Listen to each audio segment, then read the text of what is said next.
Alhamdulillah. Senang saya dengar kalau semua kabarnya sehat-sehat ya di musim pandemi seperti ini. Nah, hari ini kita mau ngomongin soal menjaga jarak dalam transportasi umum ya, Bu Ana ya. Ya. Oke. Seperti kita tahu, dalam survei sosial demografi dampak COVID-19 yang dilakukan oleh BPS, banyak masyarakat yang ternyata belum patuh untuk melakukan jaga jarak fisik selama di kendaraan umum. Baru 38,11% yang tetap melakukan jaga jarak setidaknya 1 meter dengan orang lain. Bahkan sebagian mengaku tidak melakukan perilaku untuk menjaga jarak.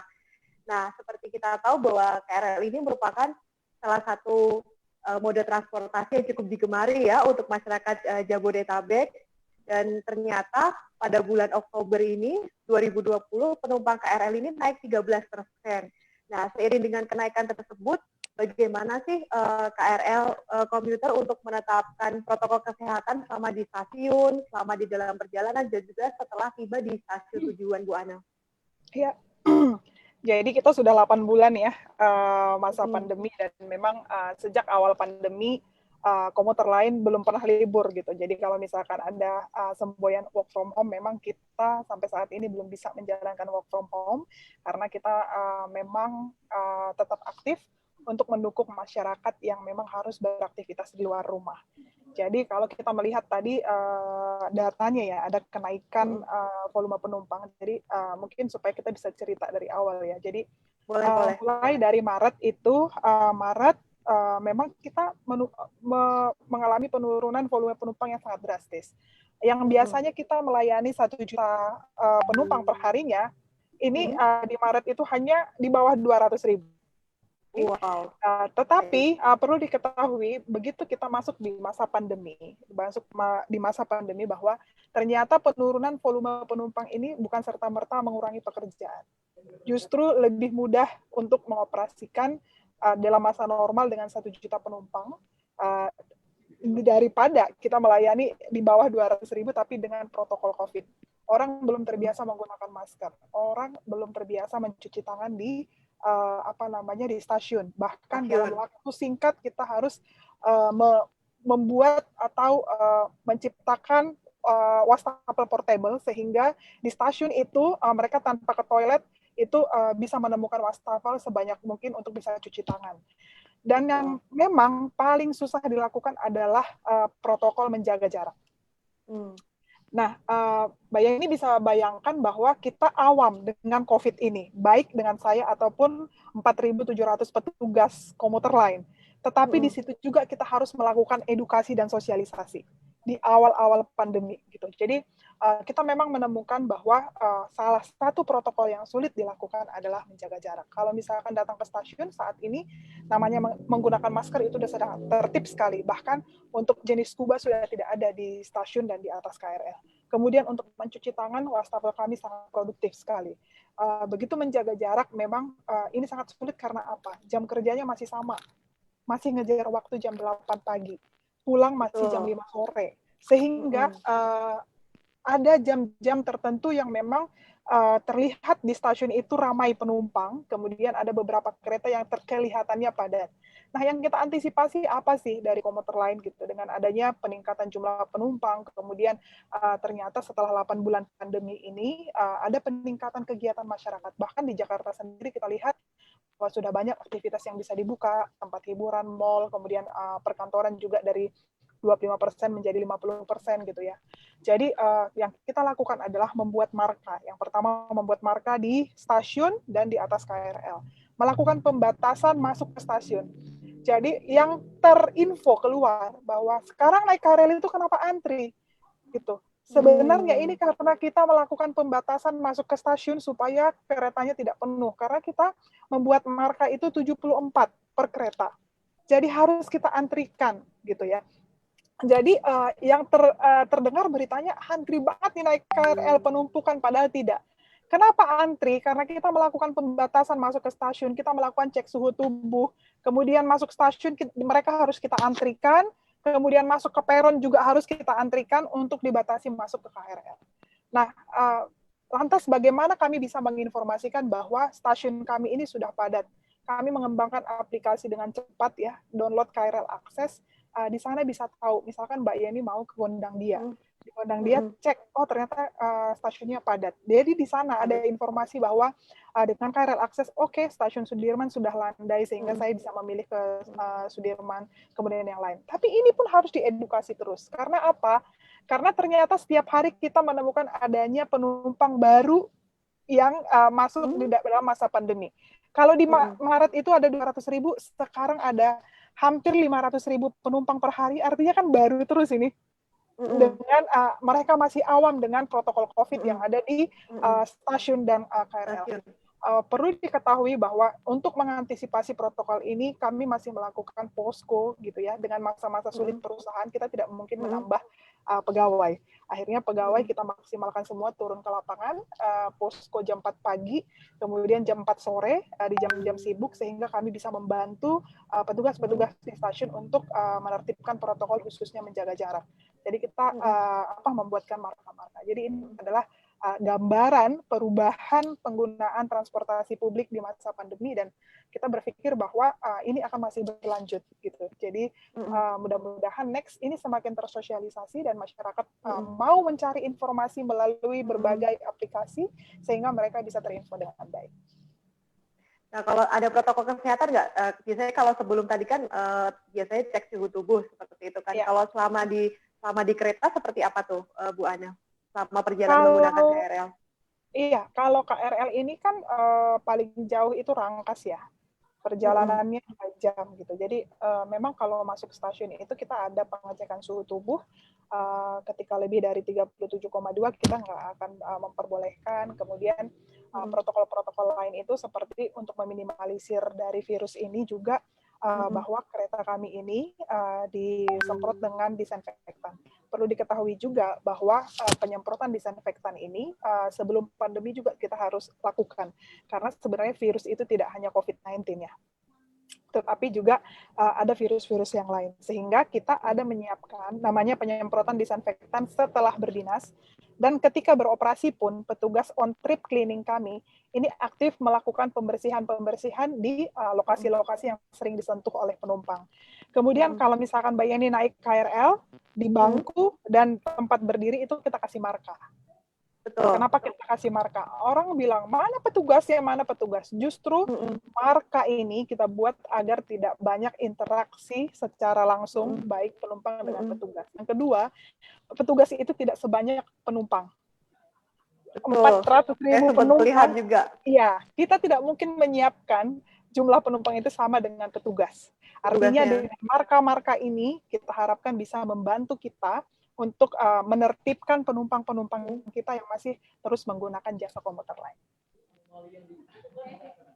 Betul. Ini mungkin bisa dikoreksi ya Bu Ana ya bila keliru. Ya. Jadi penumpang KRL itu di hari kerja ternyata rata-ratanya sebanyak 412.187 orang per hari. Jadi di 400.000 orang per hari, dan jumlah tertinggi selama PSBB ini terjadi pada 30 November 2020 sebanyak 433 orang. Jadi kira-kira bagaimana komitmen KRL komuter agar protokol kesehatan ini bisa dipenuhi selain dengan himbauan cuci tangan, menjaga jarak, dan juga pengecekan suhu tubuh, hindari untuk menjaga jarak itu seperti apa?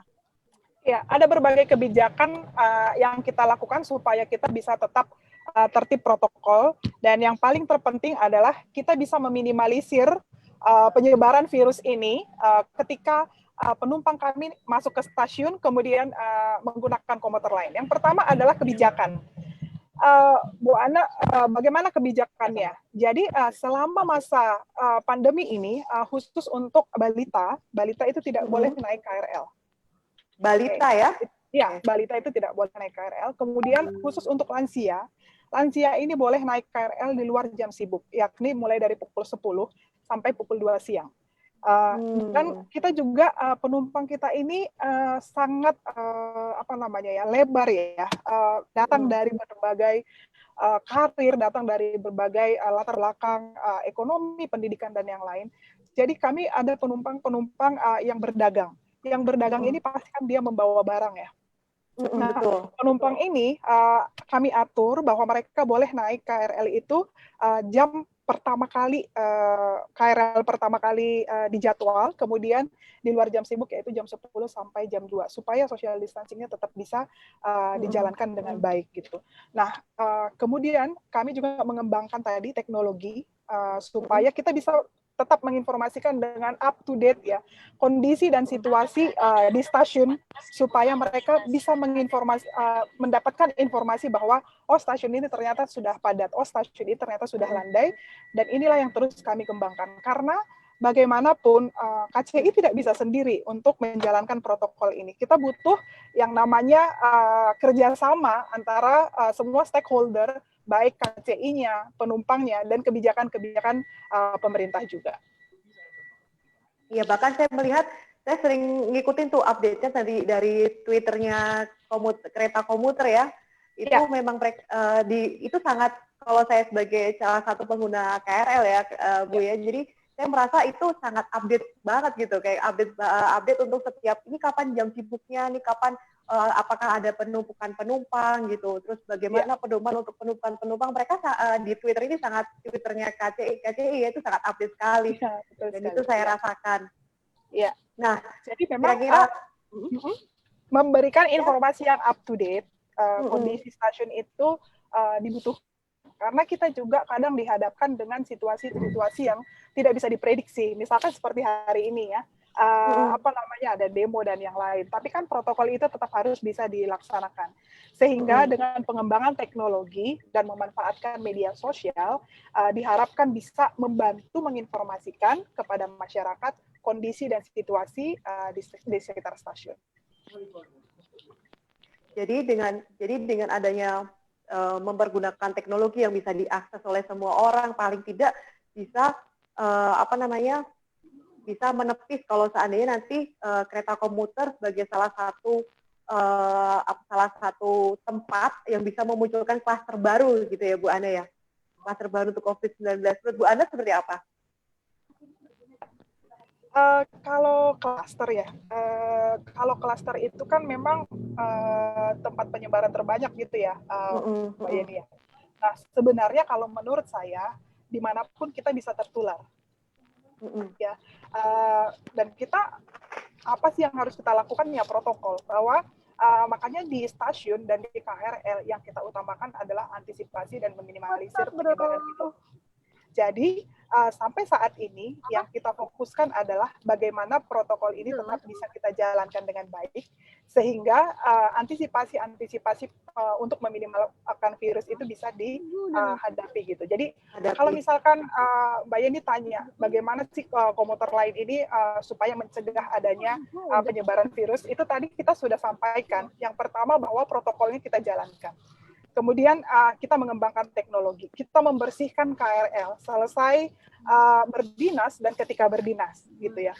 Kemudian kita membuat kebijakan seperti tadi, kebijakan bahwa kita mengurangi mobilitas anak-anak, kemudian lansia, karena mereka juga adalah pihak-pihak yang rentan dengan virus ini. Kemudian kita juga melakukan kebijakan bahwa beberapa stasiun kami, ini udah ada 10 stasiun yang menggunakan stasiun cashless ya, yang mereka itu hanya bisa menggunakan kartu bank dan kartu multitrip yang dikeluarkan oleh kereta komuter lain. Karena apa? Untuk meminimalisir pergerakan uang tunai. Kemudian ada namanya tiket harian berjangka, itu kan dimungkinkan untuk berputar ya, digunakan oleh banyak orang. Itu juga kita kurangi. Jadi yang bisa kita lakukan sebagai operator transportasi yang mengangkut memang sampai saat ini hampir 500.000 ya di masa pandemi adalah protokol dan membuatkan kebijakan-kebijakan yang mendukung pemerintah untuk meminimalisir penyebaran virus. Baik. Nah, seperti yang kita kemarin, saya sih sebagai pengguna KRL juga, saya merasakan bahwa untuk menjaga jarak, saya senang sekali karena di setiap gerbongnya situ sudah ada kayak semacam batasan-batasan di setiap kursinya, bahwa satu kursi hanya boleh ditempati oleh 4 orang, betul kan ya? Kemudian ya, di depan saya, maksudnya di gerbong tersebut sudah ada titik-titik kakinya di mana orang bisa meletakkan diri di situ tanpa perlu berdesak-desakan gitu, sudah ada jarak-jaraknya ya Bu Ana ya. Iya, betul sekali Mbak Yeni. Inilah bagaimana kita membangun kesadaran bahwa marka itu bisa loh membantu kita untuk meminimalisir penyebaran virus. Dan yang perlu ditekankan bahwa saya itu harus menjadi orang yang tidak tertular dan menjadi orang yang tidak menularkan virus gitu. Jadi mungkin message-message ini yang harus kita bangun sehingga masyarakat itu tidak harus teriak dengan petugas di mana gitu. Sementara kita sebenarnya membekali kontak fisik ya dengan membuatkan alamat tersebut. Betul. Bahkan saya juga merasakan nih selama perjalanan dari stasiun Parung Panjang ke stasiun Palmerah, petugas tidak henti-hentinya melalui announcernya mengumumkan bahwa harus menjaga jarak, kemudian tidak boleh berkomunikasi dengan telepon genggam seperti itu kan. Kemudian salah satu mencuci tangan gitu. Petugas tidak hentinya mengingatkan melalui announcer gitu. Saya merasakan itu bagus sekali gitu. Nah, menurut Bu Ana nih, terima kasih Mbak Yeni, memang petugas kami sangat aktif. Iya, sangat bagus sekali. Ya, patut diapresiasi untuk keamanan kita bersama selama menggunakan KRL sebagai mode transportasi yang sangat nyaman sementara ini di Jabodetabek. Iya, oke. Benar. Iya. Nah, kalau untuk ini nih, saya merasakan bahwa stasiun Tanah Abang ini merupakan salah satu stasiun yang padat, terutama pada saat jam berangkat kerja dan juga pada saat pulang dari kerja, jam-jam rush hour. Nah, ini untuk pengaturan pengurangan penumpang untuk menjaga jarak itu seperti apa ya? Khusus Tanah Abang ya? Khusus Tanah ya, Abang. Tanah Abang. Itu kan kita punya 2 pintu ya. Punya 2 pintu yang dari arah pasar, kemudian dia yang di bawah ya. Nah, kita melihat bahwa ternyata kita membutuhkan aksesnya itu tidak 2, sehingga mulai dari pukul 2 siang, supaya kita tetap bisa jaga jarak, pintu yang aksesnya ke pasar itu kita tutup. Jadi, semua penumpang itu lewat pintu utama yang di bawah, kemudian mereka bisa kami atur untuk melakukan penyekatan-penyekatan, baik sebelum masuk stasiun, kemudian masuk gate in, dan sampai GPO itu kita melakukan penyekatan supaya nanti nyampe di peron itu tidak numpuk. Jadi sebagai stasiun transit sebenarnya tidak hanya Tanah Abang yang memiliki challenge yang besar ya, tapi Manggarai juga. Jadi mereka kan itu kan stasiun transit. Kalau stasiun Bogor dia stasiun keberangkatan dan dia stasiunnya sangat luas sekali. Kalau stasiun transit ini memang orang dimungkinkan pindah dari satu KRL ke KRL yang lain. Karena dia stasiun transit. Misalkan Mbak Yeni dari Bekasi mau menuju Bogor, dia kan harus transit di Manggarai.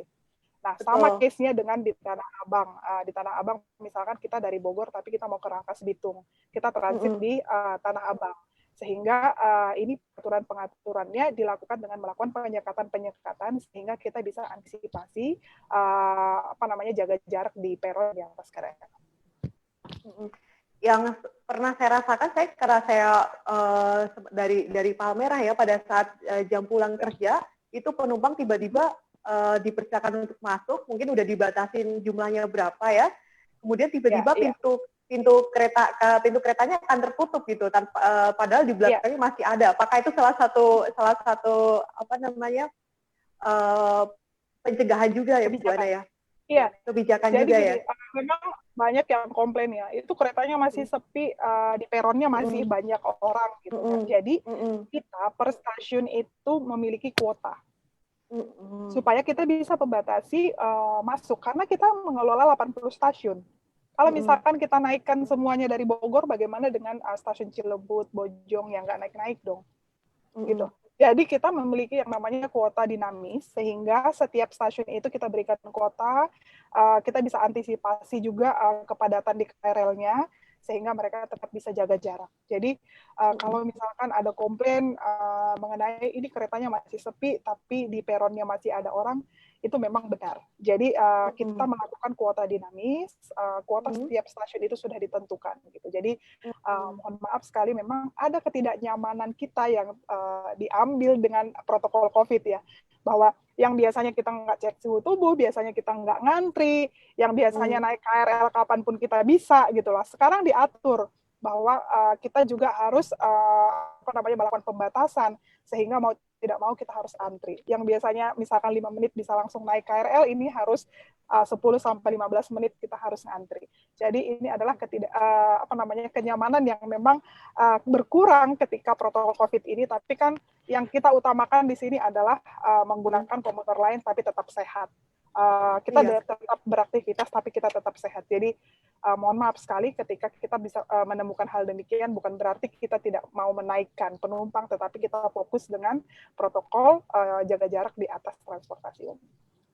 Jadi masyarakat pengguna KRL sebaiknya ekstra sabar ya, karena ini demi keamanan semua, demi keamanan bersama ya. Betul.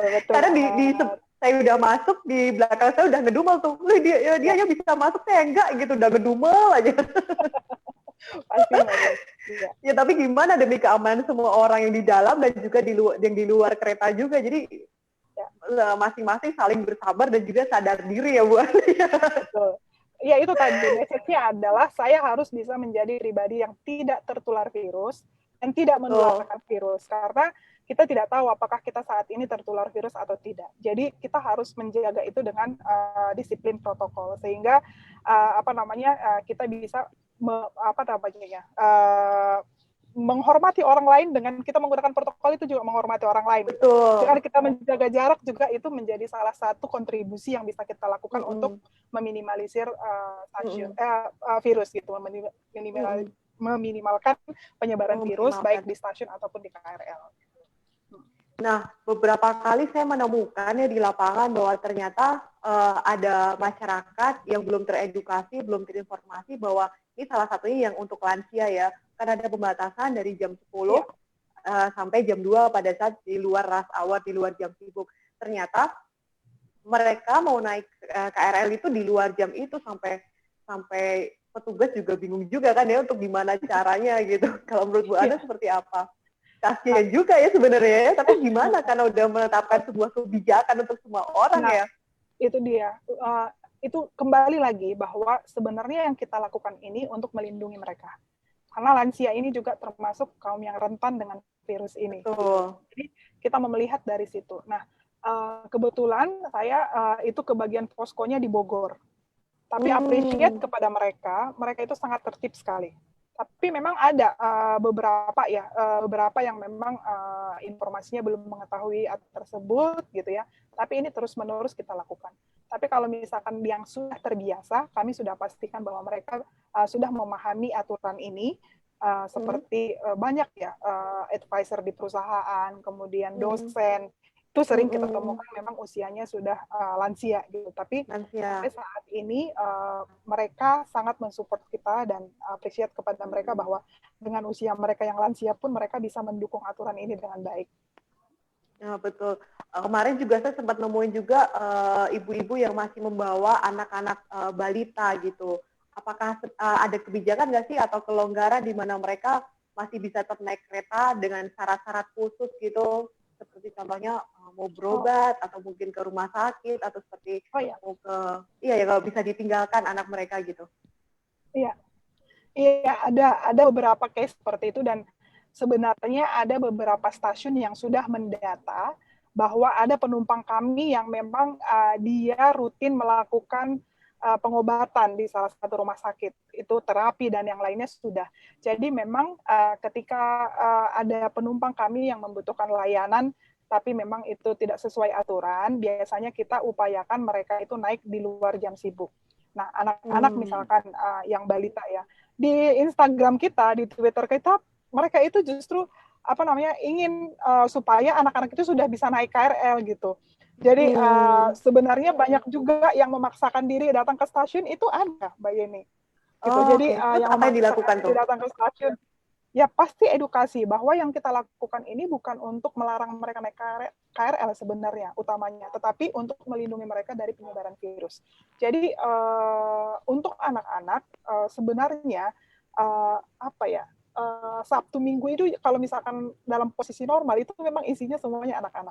Jadi kalau misalkan di Instagram kita Jumat Sabtu Minggu isinya adalah udah boleh belum sih anak-anak naik KRL. Tapi kita harus tahu bahwa ini juga rekomendasi dari UNICEF ya. bahwa Betul. untuk anak-anak itu bagaimana caranya mereka beraktivitas di rumah dan tidak ada di tempat yang memang ramai orang supaya mereka terhindar dari virus. Jadi edukasi yang kami lakukan bahwa ini adalah kebijakan untuk melindungi anak-anak. Ini adalah kebijakan untuk melindungi orang tua kita yang sudah lansia gitu. Jadi saya pikir komplain itu adalah gift ya. Kritik itu gift. Tetapi bagaimana kita bisa menyampaikan bahwa ini yang kita lakukan ini adalah untuk melindungi orang tua dan anak kita. Betul. Nah, ini tadi kan saya dengar soal melakukan pendataan ya. Nah, ini pendataannya ini apakah pendataan on the spot atau pendataan sebelum naik kereta beberapa hari sebelumnya atau 1 hari sebelumnya seperti itu? Kalau data itu sebenarnya, kalau stasiun itu sudah kenal ya penumpangnya siapa. Misalkan dengan berbagai behavior-nya mereka itu kita sudah tahu bahwa penumpang ini memang sudah terbiasa naik untuk berobat dan yang lain itu biasanya stasiun itu bisa. Nah, ini sebenarnya tidak usah mendata dari H-2 atau H-3, cukup membawa surat keterangan dari rumah sakit bahwa mereka harus terapi, misalkan itu bisa kita izinkan masuk ke stasiun dan menggunakan KRL. Nah, itu baik untuk balita maupun untuk lansia juga ya, Kak ya? Iya, tapi kita upayakan supaya mereka itu tidak naik di kereta yang memang lumayan penuh ya. Maksudnya sudah ramai gitu, supaya mereka juga aman di dalam melakukan perjalanan. Apakah ada kebijakan dari KAI, dari komuter lain untuk ibu hamil? Apakah diperlakukan yang sama untuk seperti lansia atau balita nggak, Kak? Enggak, Bu? Ya, untuk ibu hamil. Oke, iya. Kalau ibu hamil, kita sudah ada PIN-nya, PIN ibu hamil. Jadi biasanya mereka kita keluarkan dari untuk antrian dan kita memang menghantar mereka ke kereta dan memastikan mereka juga mendapatkan tempat yang aman. Jadi kalau khusus saya lihat sebelumnya kan ibu hamil itu work from home ya. Kalau melihat pandemi ini, termasuk kaum rentan gitu. Jadi, tapi kalau misalkan mereka beraktivitas, aturan ibu hamil kita kasih PIN, mereka bisa daftar untuk mendapatkan PIN tersebut melalui akun kami di komuter lain di Twitter. Mereka bisa akses di sana atau customer service kami 021121. Mereka akan dapat PIN sehingga mereka tidak perlu antri ketika ada antrian di stasiun, mereka bisa keluar dari antri. Oke, jadi untuk khusus ibu hamil dapat kayak semacam special privilege ya mendapatkan PIN ibu hamil, jadinya tidak perlu mengantri, tapi tetap ya Bu ya untuk melakukan cek suhu dari pada saat mau keberangkatan dari stasiun awal ya. Oh iya, kalau cek suhu tubuh siapapun yang mau masuk stasiun itu harus cek suhu tubuh. Baik, terima kasih menarik sekali talkshow kita pada sore hari ini. Sebentar lagi kita akan melihat dulu persembahan dari BNPB. Bu Ana, jadi sebentar lagi kita ketemu sesaat lagi. Oke. Jangan berkerumun, jangan salaman, jangan berdekatan, jangan lupa memandang yang bergizi, jangan lupa pakai masker, jangan menyentuh wajah, jangan lupa menjaga jarak, jangan lupa helm sendiri, jangan lupa cuci tangan, jangan lupa cek suhu tubuh, jangan lupa vitamin, jangan lupa olahraga. Jangan mudah sembarangan.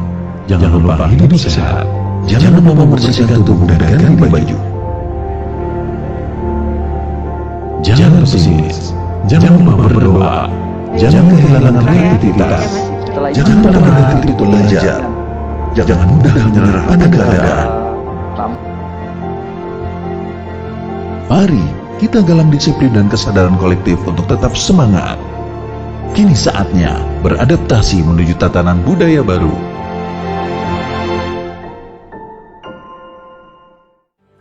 Kalau Anda berada pada satu ruangan dengan jarak yang dekat, maka Anda tidak boleh melepas masker atau menggunakan masker yang tidak sesuai dengan ketentuan. Banyak yang memakai masker digantungan begini.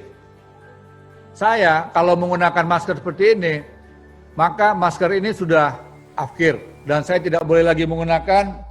Saya harus memotongnya dan membuangnya. Saya harus menggunakan masker yang baru dengan cara mengambil yang benar dan memasang kembali yang benar.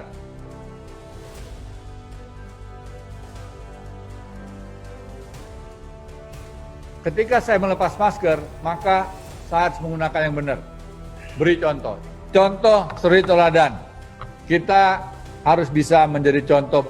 Kita sudah disiplin saja, belum tentu kita aman dari COVID. Apalagi kalau kita mengabaikan protokol kesehatan.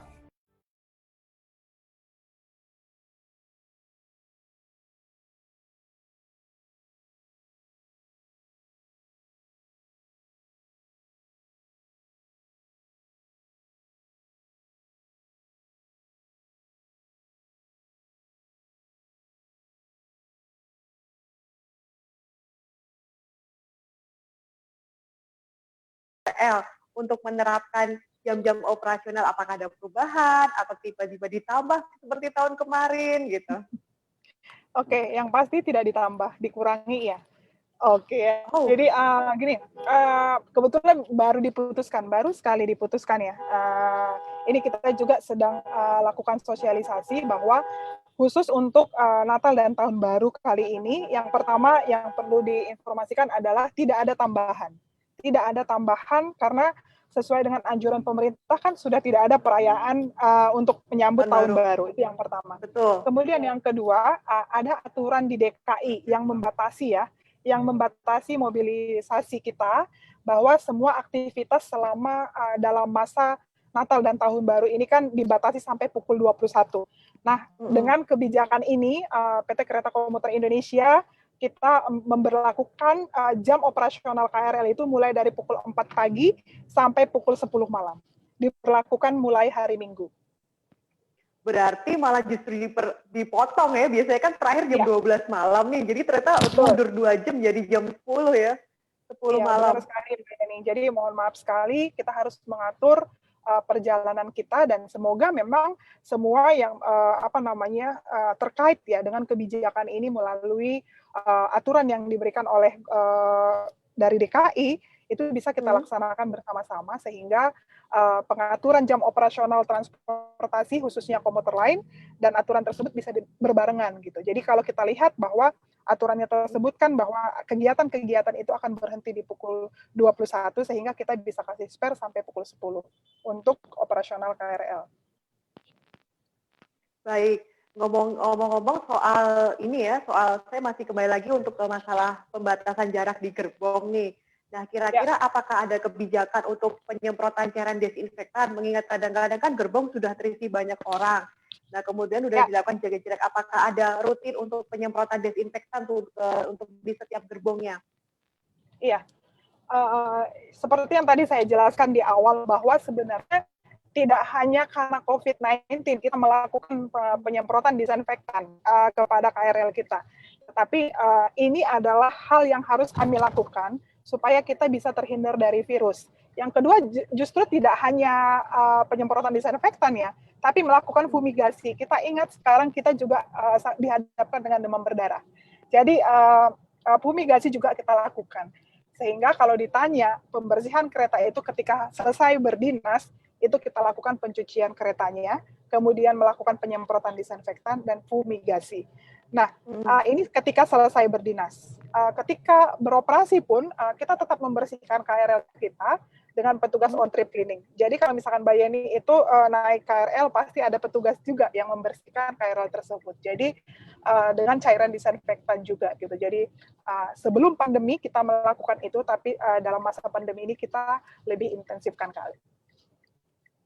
Baik, ngomong-ngomong nih, apakah ada cara ya untuk menghindari kepadatan di dalam gerbong? Mungkin nggak sih jadi PT KCI menerapkan potongan harga gitu bagi pengguna yang menggunakan kereta lebih pagi atau tidak pada jam padat gitu? Mau dipotong berapa lagi? Cuma 3.000. Oke, Siapa tahu itu salah satu cara untuk mengurangi kepadatan gitu, jadi berangkat lebih pagi atau berangkat pada saat paling terakhir gitu. Sebenarnya bagaimana sih kita bisa mengantisipasi kepadatan? Yaitu saya bilang tadi bahwa sebenarnya KCI ini sudah berupaya untuk melakukan penyekatan. Kemudian membuat jadwal kereta di jam-jam sibuk itu sudah dalam headway yang sangat maksimal. Kalau dari Bogor itu pagi-pagi itu sudah tidak sampai 5 menit, udah keretanya jalan terus gitu. Jadi itu juga kita maksimalkan. keadaan normal kita itu menjalankan 980 perjalanan dengan 980 perjalanan ya? Iya, dengan 98 KRL. Ya, tapi ketika dengan 88 KRL, mohon maaf. Tapi ketika pandemi ini ketika yang sampai jam 12 ini hari ini, kita menjalankan itu 991 sampai 997 perjalanan. Artinya lebih dari normal, walaupun penumpang kita itu belum mencapai 50%. Ini untuk apa? Untuk antisipasi kepadatan di atas KRL. Tapi kenapa beberapa KRL itu masih terlihat padat? Karena kita tidak mau sabar menunggu. Pulang lebih lama sedikit, tidak mau sabar menunggu dan memaksakan diri. Kemudian kita melihat bahwa sebenarnya yang harus diatur itu adalah jam aktivitas masyarakat.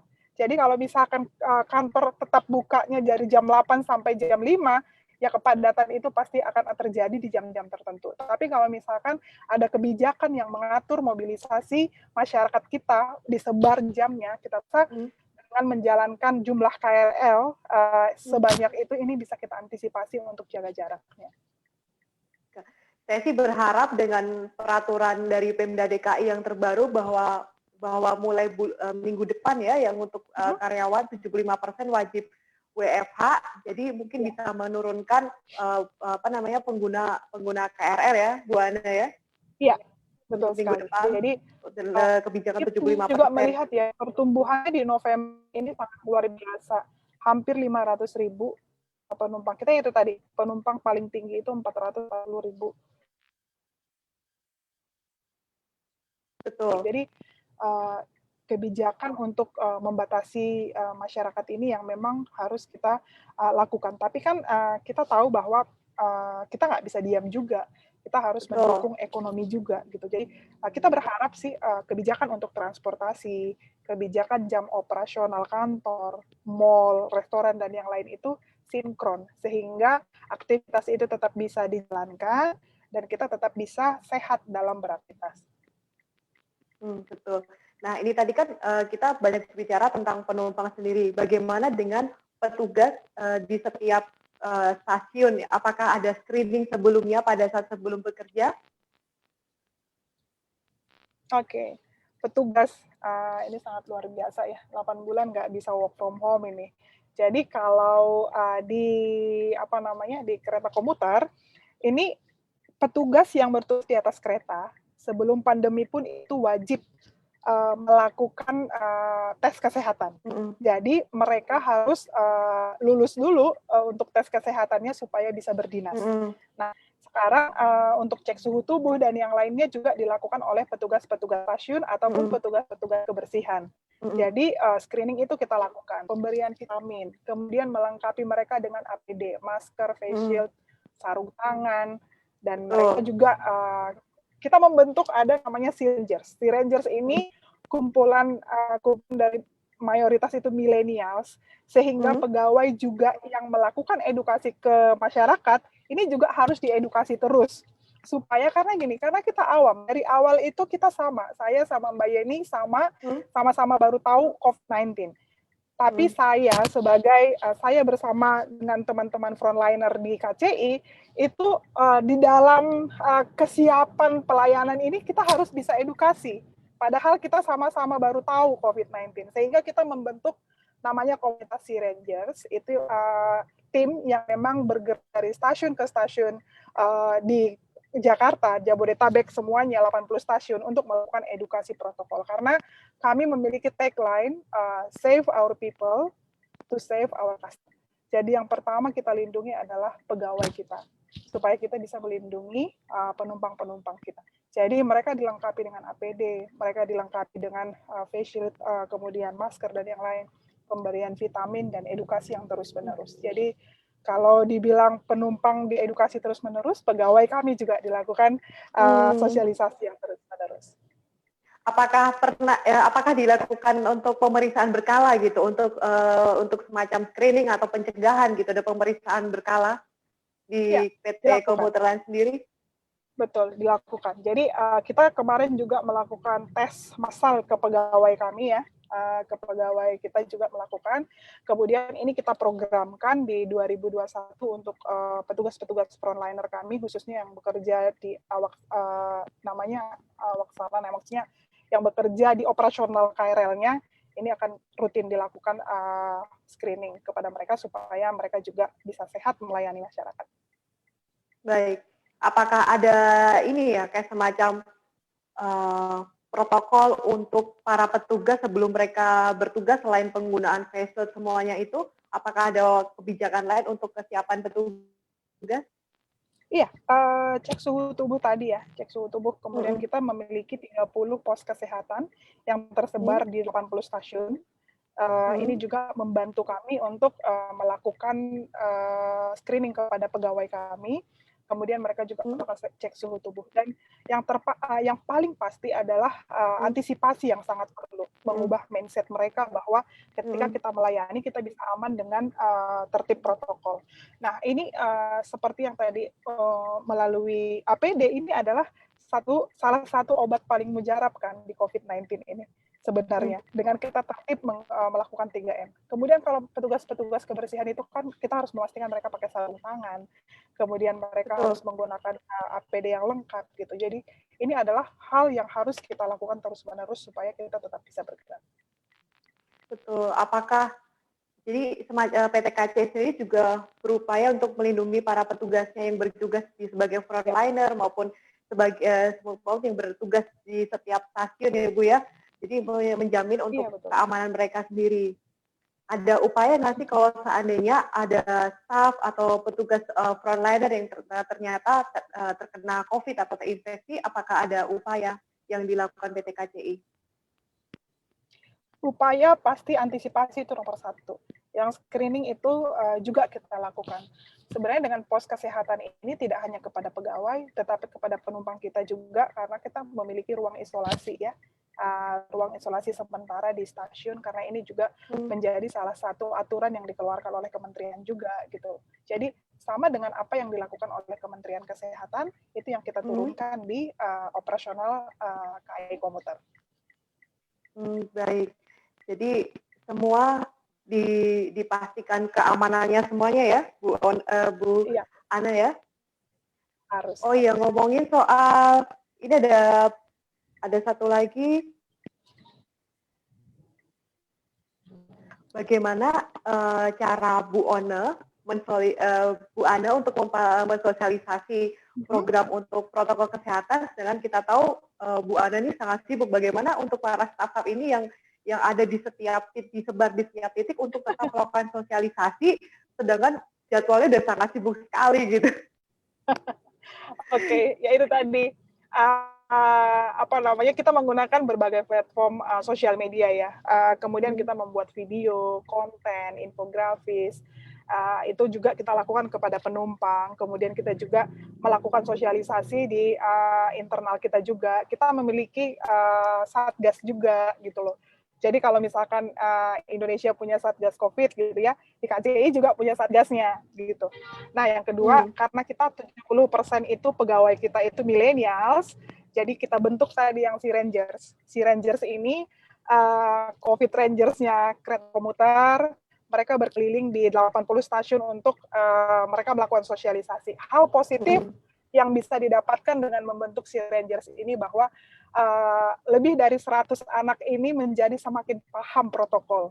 Jadi dengan mereka paham protokol, mereka bisa melindungi diri mereka sendiri, dan sekarang kita tugaskan untuk mereka bisa melindungi teman-temannya. Jadi inilah hal-hal yang kita lakukan. Mungkin next akan ada ide-ide dari teman-teman Sea Rangers ini, karena mereka millennials, kita akan lakukan.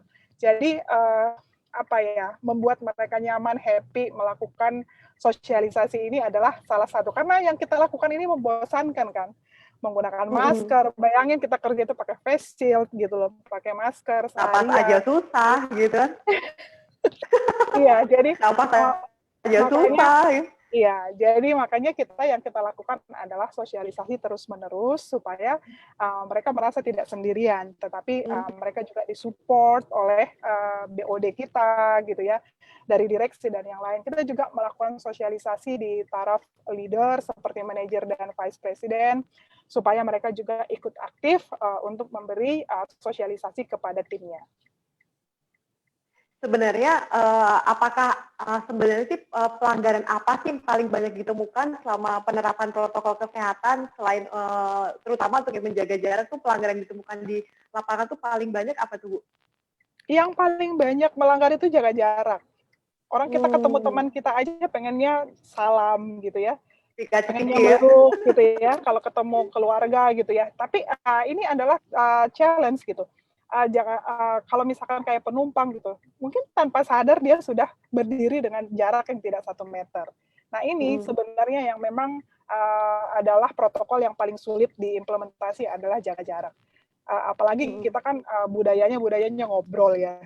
Kemudian kita pengen menyapa satu sama lain. Kemudian yang kita temukan di lapangan, mereka pergi misalkan satu keluarga, terus teman, sahabat gitu. Kalau misalkan mereka ada aturan kan dilarang berbicara di KRL, itu juga susah diimplementasi gitu. Tiba-tiba ada telepon masuk kan kita spontan ngangkat telepon gitu ya.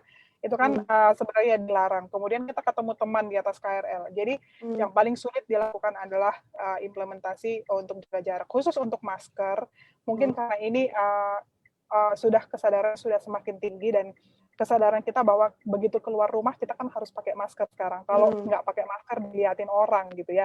Ini untuk menggunakan masker ini sudah sangat disiplin sekali, cuci tangan juga sudah sangat disiplin. Jadi yang memang perlu diedukasi terus adalah untuk mereka bisa jaga jarak. Betul. Kemarin sih saya pengalaman juga ya waktu saya naik KRL. Jadi ternyata sekarang penumpangnya tuh lebih galak daripada petugasnya. Jadi begitu tahu ada yang nggak pakai masker, bukannya petugas yang negur, tapi penumpangnya langsung, tolong dong pakai maskernya dong. Jadi lebih galak lagi ternyata. Terima kasih buat penumpang kami yang mau menegur penumpang yang lain ya. Nah ini sebenarnya kolaborasi yang bisa kita lakukan gitu loh. Jadi kalau komunitas pencinta KRL itu sangat membantu kita melakukan edukasi Mbak. Jadi mereka juga membantu kita kalau misalnya di atas KRL mereka menegur itu posting di media sosial bahwa mereka melakukan peneguran kepada penumpang lain. Mudah-mudahan ini terus gitu konsisten supaya petugas kami bisa terbantu juga karena ya itu tadi tidak mungkin jumlah petugas kami sama banyaknya dengan pengguna jasa komuter lain. Iya, awalnya saya juga kaget kan baru naik pertama, ternyata penumpangnya lebih galak daripada petugasnya, jadi langsung ngomong langsung gitu ya, langsung pakai maskernya gitu, udah ngomongnya udah nggak ada alus-alusnya, udah pakai maskernya.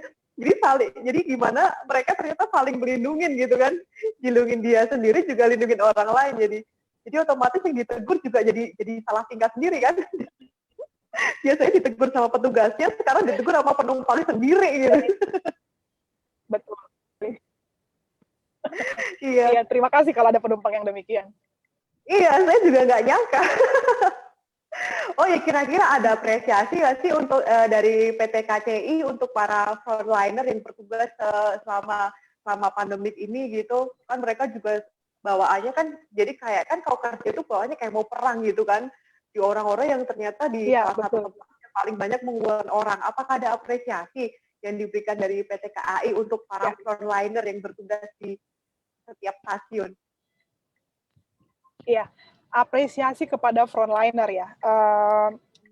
Saya mau cerita bahwa frontliner kami itu mendapatkan apresiasi justru dari Kementerian BUMN, Kementerian Sosial kemarin karena apa? Mereka bisa melakukan sesuatu yang tidak mungkin dilakukan orang di masa pandemi. Yang pertama,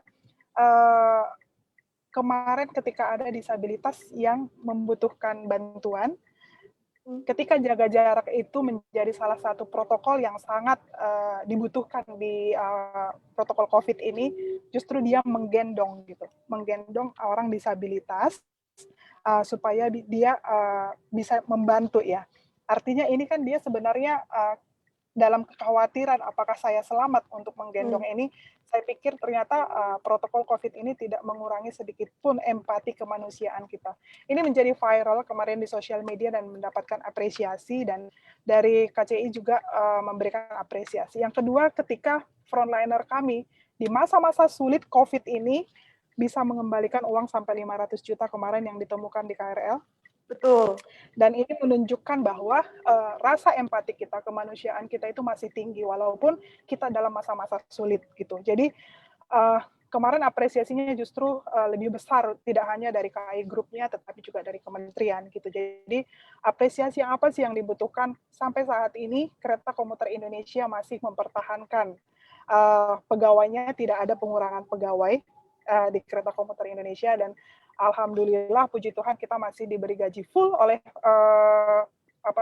kereta komuter, walaupun kita memang tahu bahwa banyak sektor yang berimpact ya dengan adanya COVID ini, dan mudah-mudahan next kita juga bisa memberikan apresiasi yang lebih baik. Ini adalah masukan yang sangat berarti sekali buat manajemen juga gitu ya, supaya mereka semakin semangat. Tapi yang pasti kita melakukan banyak hal di sini. Untuk apresiasinya tidak hanya dalam bentuk uang, tetapi melibatkan mereka dalam berbagai kegiatan juga adalah salah satu bentuk perhatian manajemen kepada frontliner KCI. Oh baik, luar biasa sekali. Jadi pegawai juga merasa kayak terapresiasi gitu ya, merasa dihargai ya dengan kejujuran seperti itu. Bahkan tuh diposting di semua sosial media, bahkan muncul di media massa juga, muncul di benar, TV, semuanya luar biasa. Ngomong-ngomong, Bu Ana udah nggak pulang berapa lama? Ya. Ya. Semuanya demikian ya. Kalau Mbak Yeni melihat bahwa saya pernah menulis di media sosial, itu memang ada beberapa yang ngutip ya di media, leadership 4 o'clock gitu. Leadership 4 o'clock itu artinya bahwa semua manajemen mulai dari direksi, komisaris bahkan ya, kemudian dari semua kantor pusat itu harus turun dari jam 4 pagi dan jam 4 sore. Jadi ini akan menjadi pengalaman yang sangat luar biasa ketika pandemi ini berakhir. Bahwa kita sudah pernah merasakan bangun pagi-pagi, jam 4 sudah ada di stasiun, kemudian jam 4 sore. Itu seperti alarm buat kami. Di awal-awal pandemi ini, begitu alarm bunyi jam 4 pagi, semua WA group itu ribut sekali. Karena apa? Dalam kekhawatiran, sosialisasi, dan yang lain, aduh ada kereta padat, aduh ada orang yang nggak pakai masker, atau yang lain. Apalagi sekarang media banyak sekali menyorot itu di awal-awal gitu ya. Itu menjadi suatu hal yang membuat kami memang harus bangun jam 4 pagi dan ada di stasiun. Dan itu dilakukan sampai sekarang, Mbak Yeni. Sampai sekarang. Gitu. Walaupun pandemi ini sudah 8 bulan, berarti masyarakat kita itu sudah sangat paham dengan ini. Karena kita melihat masih banyak masyarakat yang tidak percaya dengan virus ini, sehingga mereka juga melakukan beberapa pelanggaran. Tapi appreciate kepada pengguna jasa komuter lain, mereka mau mengikuti protokol yang kita buat di stasiun maupun di atas KRL. Jadi ini adalah buah kerja keras kita selama 8 bulan, dan ini semoga tetap konsisten ya. Walaupun nanti ada vaksin gitu ya, tapi kita kan diingatkan terus-menerus untuk tetap menjaga protokol.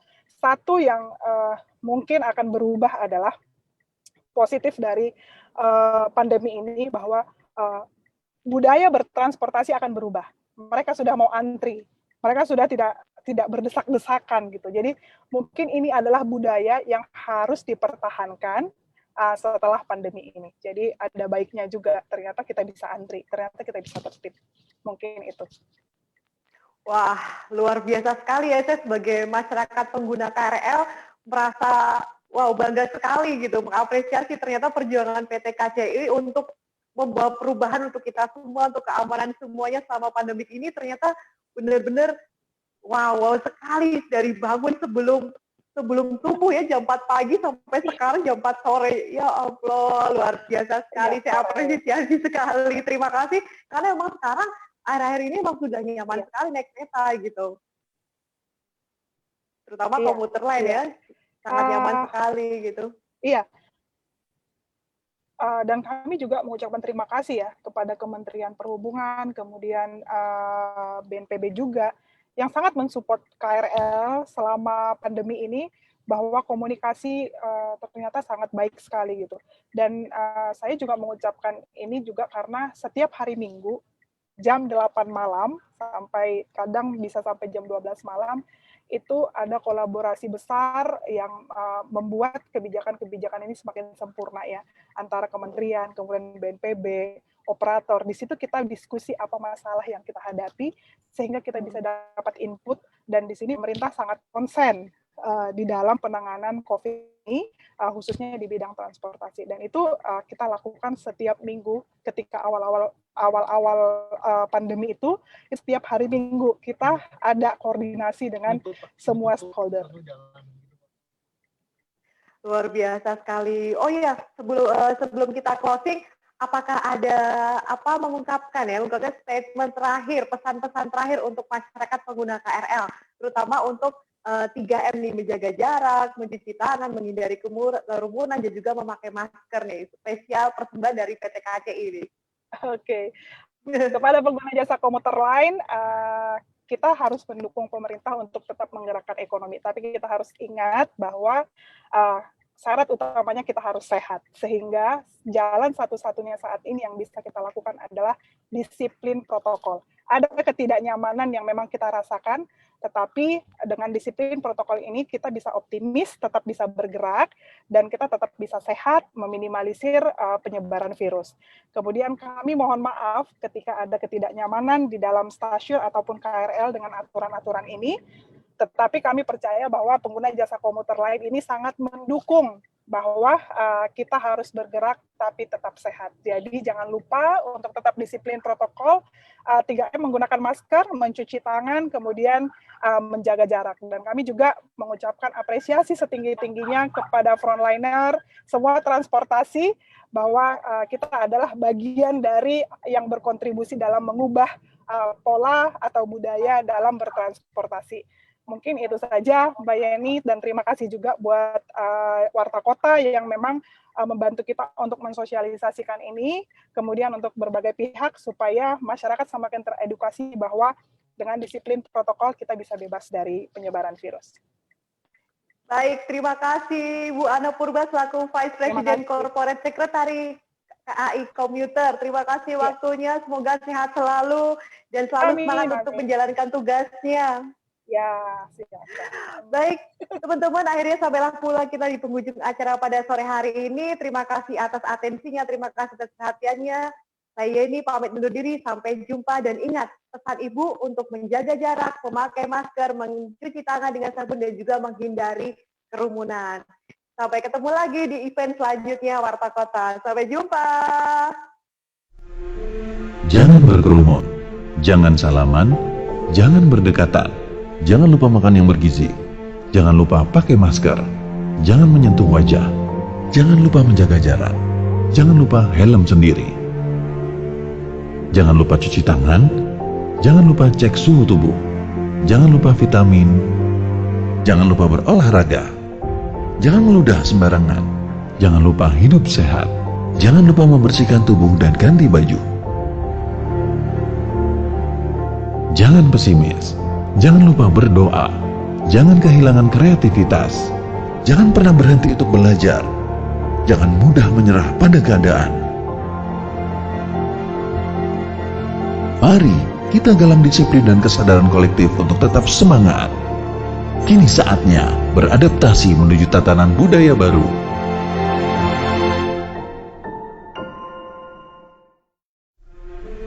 Jangan berkerumun, jangan salaman, jangan berdekatan, jangan lupa makan yang bergizi, jangan lupa pakai masker, jangan menyentuh wajah, jangan lupa menjaga jarak, jangan lupa helm sendiri, jangan lupa cuci tangan, jangan lupa cek suhu tubuh, jangan lupa vitamin, jangan lupa berolahraga, jangan